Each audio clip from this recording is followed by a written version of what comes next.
ordem. No caso, o senhor era uma espécie de ajudante adjunto, porque o senhor é, não sei se a expressão é correta, o senhor é como se fosse praça e o oficial seria o Mauro Cid. Mas o senhor disse que era para assistir o presidente em qualquer coisa. O senhor falou essa expressão, o senhor confirma?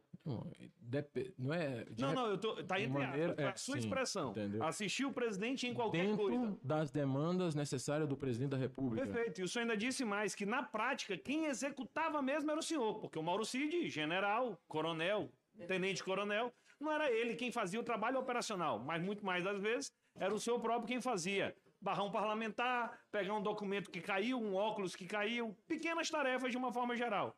O senhor confirma que o senhor disse isso? Em maneira geral, essas partes mais operativas mesmo. Mas... Perfeito. Era justamente isso que eu queria começar a entender para poder ouvir um pouco mais. O Mauro Cid, quando veio aqui, não falou nada. Ele está na Câmara do DF agora, optou por não falar nada. Estratégia de defesa, nós concordamos. Mas nessas tarefas domésticas, tarefas corriqueiras, o senhor disse que... O senhor fazia algum tipo de pagamentos? Pagamentos. Pagamento, como foi, eu vou usar o direito de ficar calado, porque questão de pagamento, o senhor me permite? Na verdade, aqui no meu entendimento, o seu habeas corpus, tudo bem, o senhor entendeu desde o início que não quer falar de vacina, mas de pagamentos. Ao meu ver, isso lhe ajuda o senhor a se defender. Mas eu não tenho, de pagamentos, isso aí... A pergunta é, o senhor fez algum pagamento ou não? A pedido do presidente da República, não estou nem falando de valores. Do presidente da República, não. De interesse dele, sim. Do presidente da República, não. Na ajudância da ordem, sim. Não. Da senhora Michele Bolsonaro, o senhor fez algum pagamento? Não. De qualquer que seja o valor?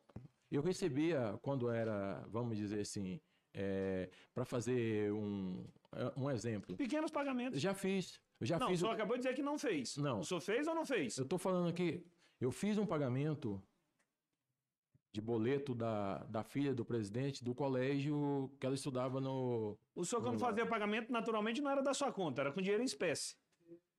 Mas aí volto, eu vou me permanecer silêncio, porque essa Tudo parte bem, eu já de entendi. dinheiro em espécie... Toda vez que fala em dinheiro, o senhor vai dizer que... Mas já foi prestado a conta, o presidente mostrou os saques dele, depois já foi... Não, mas a pergunta, eu só estou perguntando como o senhor pagava. Se era com dinheiro em espécie, o senhor disse que prefere não responder, porque cartão corporativo o senhor já disse que não tinha. Nunca vi o cartão corporativo. Bem, eu estou pensando, tem 3 formas de fazer pagamento, mas eu posso estar errado. A primeira é cartão corporativo. A segunda é débito na sua conta, o senhor já disse que não fez. A terceira é com dinheiro em espécie.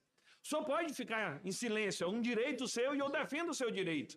Mas na inteligência da investigação só sobra ter sido em dinheiro vivo. Faço uma outra pergunta para o senhor. Havia movimentação de dinheiro em espécie na ajudância de ordem? Vamos permanecer em silêncio. Oi? Vamos permanecer em silêncio. E o seu silêncio fala demais. Seu silêncio fala demais. E era isso que eu queria entender. Como se davam esses pagamentos na ajudância de ordem? Da onde vinha esse dinheiro em espécie? Quem lhe repassava esse dinheiro em espécie? Vamos permanecer em silêncio, eu não peguei dinheiro. Não, então o senhor tem que decidir. Se o senhor disse que vai ficar em silêncio ou você vai dizer que não pegou em dinheiro. Me desculpa, vou permanecer em silêncio. Ah, tá. Então, tá desculpado. Apesar de que isso atrapalha a investigação, isso atrapalha a sua defesa. Isso atrapalha a sua defesa. E adivinha quem normalmente, por onde quebra a corda? Do lado mais fraco. Que nesse caso, não é o tenente-coronel, é o sargento reformado. Mas a investigação está em andamento. E o senhor sabe que isso é facilmente verificado. Mas vamos avançar. Dentro dos depósitos que o senhor fez, isso está aí no RIF, que está à disposição da comissão, eu queria lhe perguntar se o senhor conhece a Rosimeire Cardoso Cordeiro. Não conheço. O senhor fez depósitos para ela? Vamos permanecer em silêncio. Então vou afirmar, tem 3 depósitos do senhor para ela. Eu não lembro. Ela era responsável por emitir os pagamentos. Ela foi responsável por emitir um cartão de crédito em nome da ex-primeira-dama Michele Bolsonaro. E eu detesto ter que fazer uma investigação para quem está fora da política. Mas isso não é de quem está fora da política, isso é de quem está lá dentro da ajudância de ordem, do lado do braço direito do ex-presidente Jair Bolsonaro.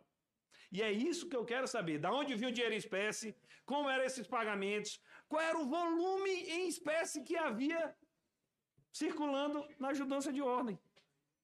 Porque, infelizmente, senhor dos reis, a ajudância de ordens se transformou em ajudância de crimes.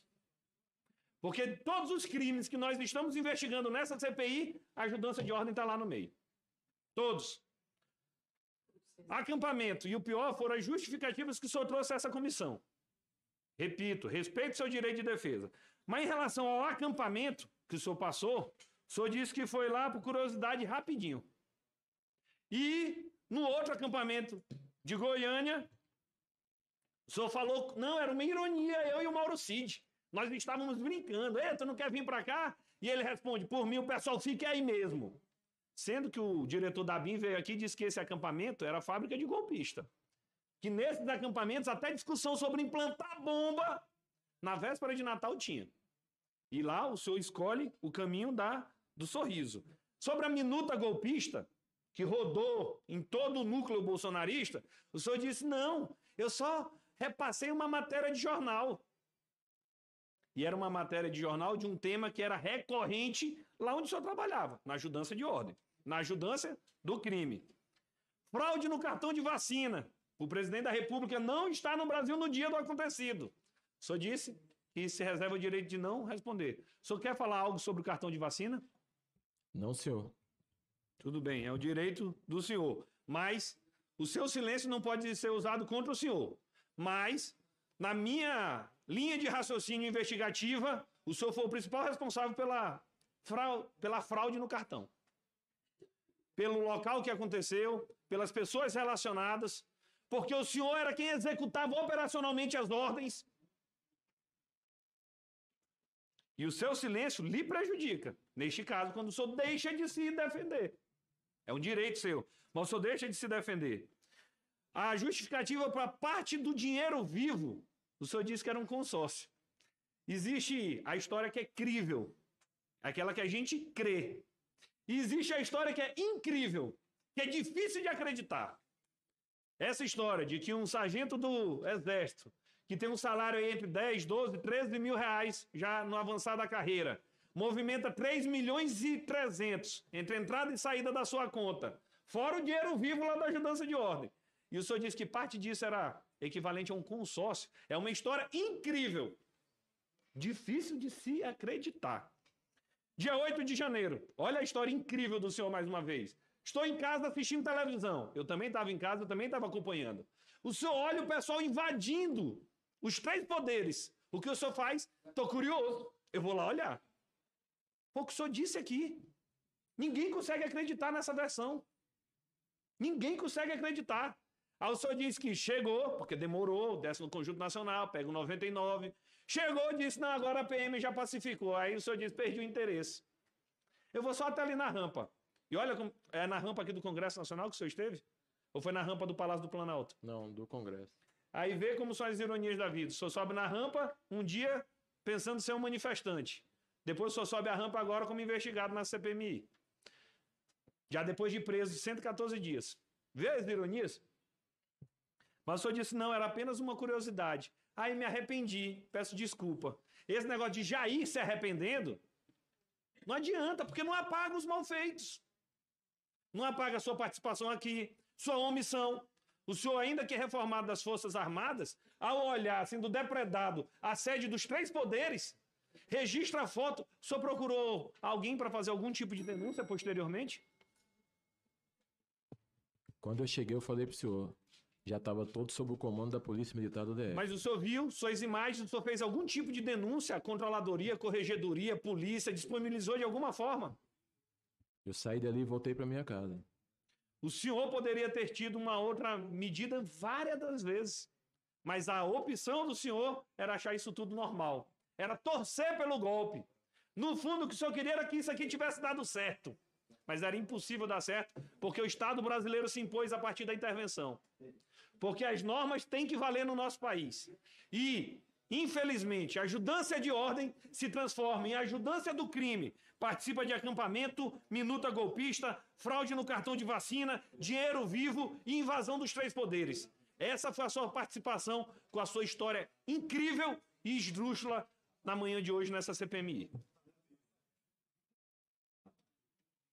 Muito obrigado, deputado. Próximo.